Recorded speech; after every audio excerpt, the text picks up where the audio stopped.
Yes दोस्तों, एक और पोर्ट्रेट मैं बनाने की कोशिश कर रहा हूँ ग्राफिक मेथड में, जिसको ग्रिड मेथड भी कहते हैं, और डायगोनल जो कि क्रॉस ग्रिड है वो भी लगाने की कोशिश कर रहा हूँ ताकि जब पोर्ट्रेट की ड्राइंग परफेक्ट कर सकूँ। और ये दोनों अलग अलग तस्वीरें थी, तो मैंने इनको इन शॉट में जाकर एक कर दिया और उसमें ग्रिड अप्लाई कर दी। ये देखिए, दो अलग अलग तस्वीरों को एक पेज पर बनाने की कोशिश कर रहा हूँ।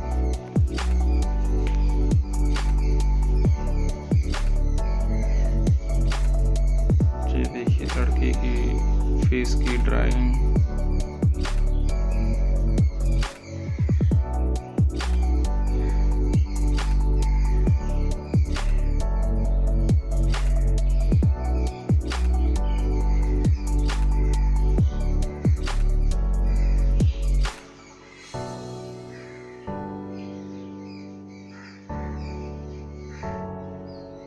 इनकी नेक की ड्राइंग भी बड़े ध्यान से करनी है जहाँ पर ग्रिड है। फिर एक बॉक्स को ध्यान से देखते हुए ड्राइंग करनी है।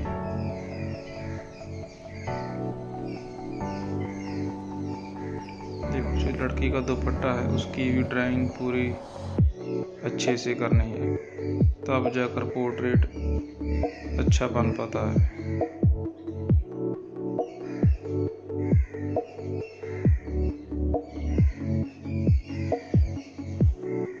और इधर लड़के की ड्राइंग और शेडिंग की पहली लेयर देने के बाद मैंने ब्रश की सहायता से इस शेडिंग को मर्ज करने की कोशिश की है, और उसके बाद इसकी सेकंड लेयर देने की कोशिश कर रहा हूँ। जहाँ पर ज़्यादा डार्कनेस है वहाँ पर डार्कनेस देने की कोशिश कर रहा हूँ। जहाँ पर एक और चीज़ है कि आपका पेंसिल पे कंट्रोल अच्छा होना चाहिए। कंट्रोल के लिए प्रैक्टिस, देखिए ना, कंट्रोल ही है सभी। यहाँ पर मैं देखो डार्क देने की कोशिश कर रहा हूँ, मिक्स जैसा पेंसिल का कंट्रोल ही है, डार्क टू लाइट। जहाँ पर डार्क है वहाँ डार्क देना है, जहाँ पर लाइट है वहाँ पर पेंसिल का कंट्रोल कुछ कम करना है। पेंसिल पर प्रेशर कम करना है जहाँ पर लाइट देनी है। पोर्ट्रेट में एक और बात होती है आँखों की ड्राइंग और शेडिंग। ये देखिए, बहुत ही आराम से और धैर्य रखते हुए ड्राइंग और शेडिंग करनी चाहिए।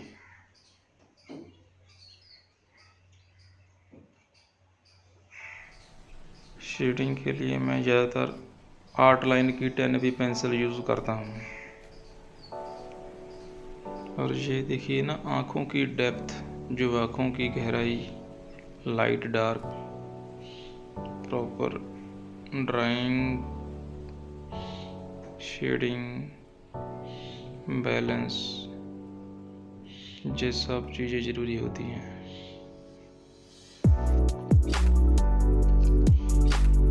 अब मैं बियर्ड में कुछ जहाँ पर डार्क है बियर्ड, वहाँ पर मैं डार्क देने की कोशिश की है। और इधर लड़की के जो आईब्रोज हैं उनके नीचे जो मैंने शेडिंग की थी उनको मैं ब्रश की सहायता से मिक्स करने की कोशिश कर रहा हूँ। ये देखिए, आप इसे कॉटन बड्स से भी यूज़ कर सकते हैं, मिक्स कर सकते हैं, पर मुझे यहाँ ब्रश अच्छा लगा। शेडिंग करने का सही तरीका जैसे ये मैं कर रहा हूँ नोज़ पे, यहाँ पर नोज़ जैसे जैसे नोज़ की डायरेक्शन है वैसे वैसे मैं पेंसिल भी उसी ही डायरेक्शन में चलाने की कोशिश कर रहा हूँ। ये देखिए, जिस डायरेक्शन में हमारी स्किन है उसी डायरेक्शन के अकॉर्डिंग मैं अपनी पेंसिल चला रहा हूँ। यहाँ पर लाइट देनी है वहाँ पर आप 2B पेंसिल भी यूज़ कर सकते हैं। अब देखिए, मैंने इसकी लेफ़्ट चीक्स पर जो शेडिंग की थी उसको मैं मर्ज करने की कोशिश कर रहा हूँ ब्रश की सहायता से। ब्रश भी बहुत ध्यान से चलाना है। अब यहाँ पर मैं दुपट्टे के साथ साथ शेडिंग कर रहा हूँ और उसको एक आउटलाइन थोड़ी सी देने की कोशिश कर रहा हूँ ताकि जो पोर्ट्रेट का गेटअप बन सके और इनके एजेस, उनके किनारे अच्छे से निकल जाएं। इससे पोर्ट्रेट खूबसूरत तरीके से निकल कर सामने आता है। और उसके बाद मैंने दुपट्टे के जो लेयर्स हैं वो बनाने की कोशिश कर रहा हूँ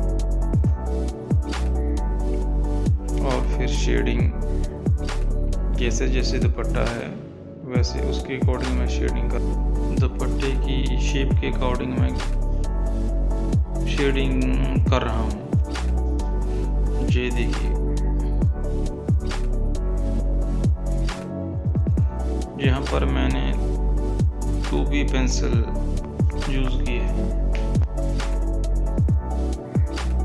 क्योंकि दुपट्टा थोड़ा सा लाइट था सफ़ेद कलर का, इसलिए मैंने यहाँ पर 2B पेंसिल यूज़ की है।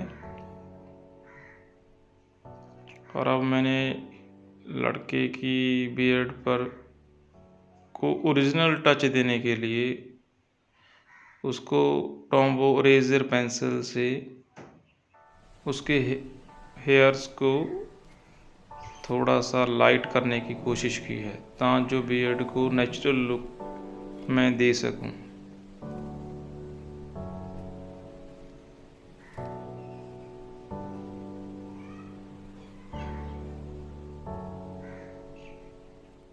अब कुछ कपल पोर्ट्रेट मेरा ऐसा बना है, थोड़ा सा लाइट ज़्यादा पड़ने की वजह से लड़के का फेस कुछ क्लियर नहीं है पर लड़की का फेस बहुत सुंदर नज़र आ रहा है।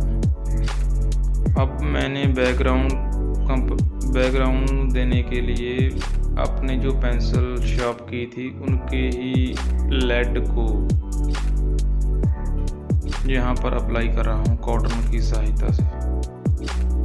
जो मैंने पेंसिल शार्प की थी उसकी जो लेड था ब्रीक ब्लैक, उसको मैंने थोड़ा सा मिक्स कर ठीक है बैकग्राउंड देने की कोशिश की है। और ये नीडेबल इरेज़र को मैंने हार्ट की शेप में डालकर बैकग्राउंड को एक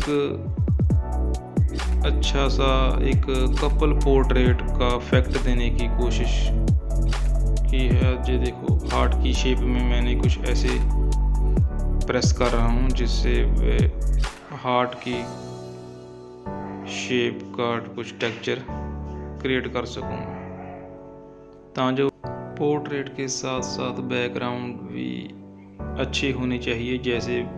जैसे पोर्ट्रेट होता है वैसे ही बैकग्राउंड देनी चाहिए।